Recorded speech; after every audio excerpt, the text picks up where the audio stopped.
د موسی علیه السلام د تره زوی دی، قارون یې نوم دی.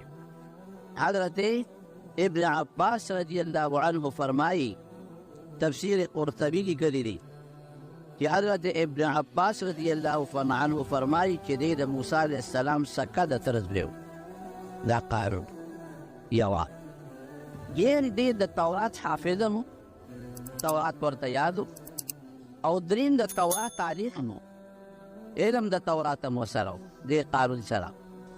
او کوم اویا کسان چې حضرت موسی علیه السلام د الله د ملاقات لپاره غوره کړي وو چې کوه طور ته ځو چې ستاسو الله سره ملاقات وشي، هغې اویو کې دیم شامل و.